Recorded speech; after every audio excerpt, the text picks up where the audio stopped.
Arnaud, à Rome, le conclave doit débuter mercredi. 133 cardinaux âgés de moins de 80 ans maximum donc devront élire le prochain souverain pontife.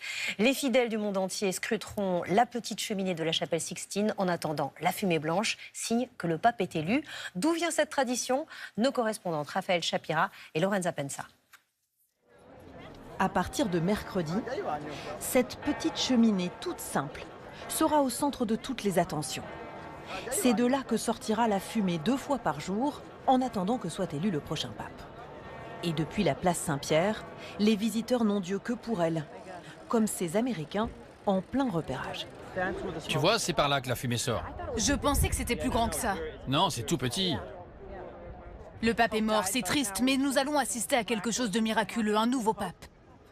Alors fumée blanche ou noire, quelle signification?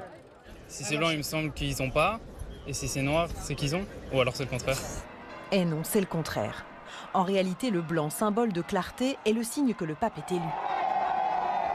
Le noir, en revanche, symbole d'obscurité, indique que les cardinaux n'ont pas réussi à se mettre d'accord.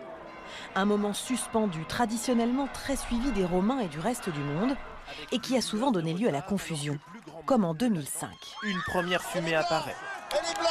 Une fumée blanche, un nouveau pape, tout le monde y a cru quelques secondes. Des agences de presse l'annoncent même en direct. Là, elle est carrément noire cette fois. Alors là, il n'y a plus d'erreur, donc on n'a pas de pape ce soir.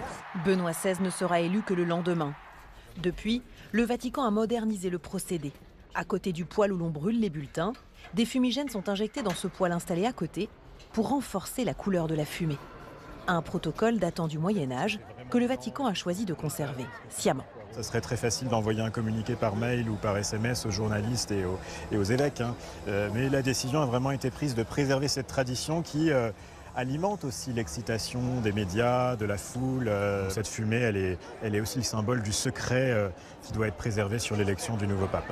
Car même après l'élection, personne ne doit savoir pour qui les uns et les autres ont voté.